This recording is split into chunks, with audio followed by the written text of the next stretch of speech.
Olá pessoal, meu nome é Jonas Jatobá e eu estou aqui para darmos continuidade ao nosso estudo do direito constitucional, voltado para a prova da PMPE de 2018, que vai acontecer daqui a poucos dias, e para você que é aluno de direito está nessa seara que é o estudo do direito constitucional. Nessa videoaula de hoje, nós vamos abordar o capítulo 3º da nossa Constituição, que trata sobre a nacionalidade.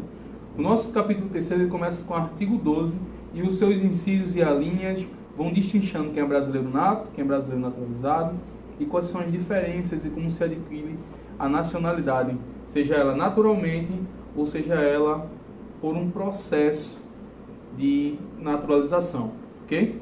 Vamos ao artigo 12, o seu caput, e em seguida vamos já para o seu inciso e a linha A. Diz o seguinte: são brasileiros, inciso 1º, os natos, a linha A, nascidos na República Federativa do Brasil, ainda que de pais estrangeiros, mas, preste atenção na ressalva, desde que estes não estejam a serviço do seu país. Ou seja, se um estrangeiro estiver a serviço de sua nação e com ele carregar o seu filho no ventre e chegando aqui, essa criança venha nascer, ela não vai ser considerada brasileira nada e sim estrangeira, pelo princípio que traz que aquela pessoa é uma extensão de seu país. Então fique esperto, tá? Então, o que é que a banca pode brincar com você nas questões? Fazer uma breve realce. Ele pode dizer assim: um americano, serviço da Apple, veio para o Brasil e teve seu filho aqui. Brasileiro, nato. Tranquilo? O embaixador dos Estados Unidos veio com sua esposa e a sua esposa teve um filho aqui. Aí as coisas mudam de situação. Então, se liga nessa nuance desse salvo, porque o salvo é um grande celeiro para que as pessoas brinquem em questão de alternativas. Tranquilo? Então, nasceu aqui no Brasil, brasileiro nato. Princípio do jus solis. Jus solis quer dizer direito do solo, direito da terra. Porém, se for um estrangeiro que estiver a serviço do seu país, a criança continua estrangeira. A linha B traz o seguinte: os nascidos no estrangeiro, de pai ou mãe brasileiros, desde que qualquer um deles esteja a serviço da República Federativa do Brasil. Ou seja, a recíproca da linha A é inteiramente verdadeira para o Brasil. Se algum pai ou mãe brasileiro estiver a serviço da nossa República, representando o país fora e a criança nascer, ela vai ser brasileira nata. Tranquilo? Vamos continuar. Os nascidos nos estrangeiros, de pai brasileiro ou mãe brasileira, desde que sejam registrados em repartição brasileira competente. Primeiro ponto. Não precisa ser exatamente pai e mãe brasileira. É pai ou mãe. Então, se cair filho de ambos os brasileiros, vai ter que ser assim? Tá errado. É um ou outro. Desde que sejam registrados na repartição brasileira competente. Vamos continuar. Ou venham a residir na República Federativa do Brasil e optem em qualquer tempo, depois de atingida a maioridade pela nacionalidade brasileira. Ou seja, se um brasileiro nato ou naturalizado for morar no estrangeiro e lá ele se casar e tiver um filho lá, ele pode registrar a criança numa repartição competente e a criança vai ser brasileira nata. Se ele não fizer isso e a criança vir residir no Brasil atingindo a maioridade, ele pode a qualquer tempo, sem nenhuma coisa de temporal, de passar tanto tempo no Brasil, como a gente vai ver adiante, nada disso. Ele vindo para cá e optando pela nacionalidade, ele é brasileiro nato. Tranquilo? Existem dois critérios para brasileiro no estrangeiro, brasileiro nato. O jus solis, que a gente já falou, que é o princípio do direito do solo, direito da terra, e o jus sanguinis, que é o princípio do direito do sangue. Então, ele é filho de brasileiro nato, naturalizado, está no estrangeiro, veio para o Brasil, brasileiro nato. Está no estrangeiro, se registrou numa partição competente, brasileiro nato. Tranquilo? E vamos agora falar sobre os naturalizados, quando a gente tem essa nuance do limite de tempo, de quanto tempo tem que ficar, e a gente vai ver essas regras. Agora sim, pessoal, essa matéria está regulada por uma lei mais recente, de 2017. Porém, ela está aluncada na Constituição e vai cair, se cair nacionalidade, dessa forma que está aqui, tranquilo? Então não se atém a lei especial agora, porque não foi mudado o texto constitucional. Fica atento no que diz a Constituição no seu artigo 12, na questão da nacionalidade. A linha A do inciso 2º diz o seguinte: os que na forma da lei adquirirem a nacionalidade brasileira, exigida aos originários de países de língua portuguesa apenas residência por 1 ano ininterrupto e idoneidade moral. O que quer dizer isso? As outras colônias que Portugal teve na sua abrangência, as colônias de língua portuguesa, algumas da África são, que o estrangeiro vier morar no Brasil, ele precisa passar 1 ano aqui, no solo brasileiro, e ter idoneidade moral. Se é uma pessoa bacana, se é uma pessoa boa, não cometer crime. Hoje em dia está meio complicada essa questão no Brasil, mas é isso que diz a regra, é isso que diz a lei, e o que a lei diz a gente vai estar reproduzindo para vocês. Tranquilo? Agora vamos ver a outra ressalva dos outros tipos de estrangeiro que não falam a língua lusa. A linha B diz o seguinte: os estrangeiros de qualquer nacionalidade residentes na República Federativa do Brasil há mais de 15 anos ininterruptos e sem condenação penal. Olha a mudança aí. Desde que requeiram a nacionalidade brasileira. Então a pessoa tem que vir morar no Brasil, passar mais de 15 anos, não ser condenado em nada na justiça penal, lógico que é o que diz aqui. Ah, mas se o cara bater no carro e ele for responsável por pagar o sinistro do acidente, condenação civil não se aplica nesse caso, apenas condenação penal. 15 anos ininterruptos e ele tem que requerer à autoridade competente a nacionalidade brasileira. Porque ele acha que ser brasileiro é muito bom, muito bacana, então ele vai pedir para ser brasileiro naturalizado. E a gente termina esse primeiro bloco aqui e a gente vai falar agora das diferenças, do que pode, que não pode, de quem é, de quem não é um cargo. E vocês têm que ficarem muito atentos nisso aqui, porque estamos nesse ano eleitoral, né? Para a votação do poder executivo, do legislativo, na esfera estadual e nacional. Vamos lá? O parágrafo 1º traz o seguinte: aos portugueses com residência permanente no país, se houver reciprocidade em favor dos brasileiros, serão atribuídos direitos inerentes ao brasileiro, salvo os casos previstos nessa Constituição. O que é que esse parágrafo quer dizer? Que aos portugueses, aquelas pessoas boas que nos colonizaram lá em 1500, eles vão ter o mesmo direito que um brasileiro nato, salvo em alguns casos que a gente daqui a pouco vai estar vendo.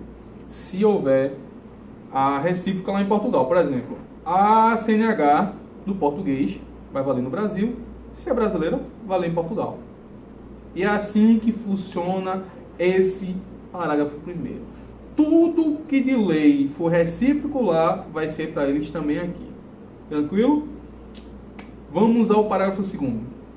A lei não poderá estabelecer distinção entre brasileiros natos e naturalizados, salvo nos casos previstos nesta Constituição.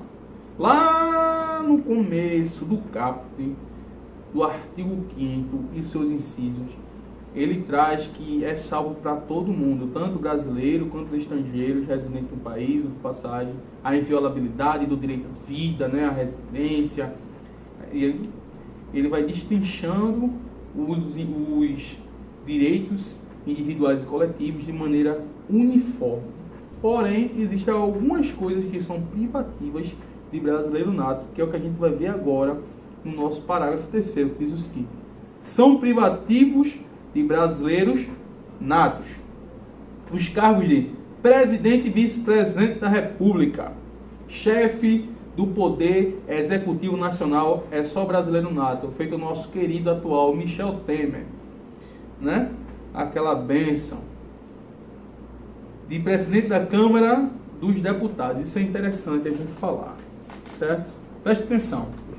O cargo privativo para brasileiro nato é o presidente da Câmara e do Senado, mas o brasileiro naturalizado, desde que cumprido o requisito para se candidatar, ele pode tranquilamente assumir o cargo de presidente e de senador. A gente vai ver daqui a pouco em direitos políticos quais são os requisitos, idade mínima, aquela coisa toda. Tranquilo? Vamos continuar aqui, ó. O terceiro diz o seguinte: de presidente do Senado Federal, que eu já tinha falado anteriormente, de ministro do Supremo Tribunal Federal. Pessoal que estuda direito, fica ligado nessa pegada. Além disso aqui, não está elencado nesse rol, mas o brasileiro naturalizado também não pode ser presidente do Conselho Nacional de Justiça. Por quê? Porque o presidente do Conselho Nacional de Justiça é o presidente do STF, hoje a nossa queridíssima Carmen Lúcia. Tranquilidade? Então, fique esperto. Isso é uma pegada legal para você que é estudante de direito. O pessoal que vai fazer prova da PM, isso não vai cair na prova da PM, só a título de curiosidade. E de carreira diplomata, que é o nosso inciso 5º. Lógico que um brasileiro naturalizado não vai ter a preferência de ter uma carreira diplomata e é privativo brasileiro nato. Assim como os oficiais das Forças Armadas, de Ministro de Estado e de Defesa. Tranquilo? Ministro de Estado e Defesa. O parágrafo 4º vai dizer o seguinte: será declarada a perda da nacionalidade do brasileiro. A pegada aí, se cair na prova, brasileiro nato pode perder a nacionalidade? Ou só o brasileiro naturalizado que pode perder a nacionalidade brasileira? Vamos ver?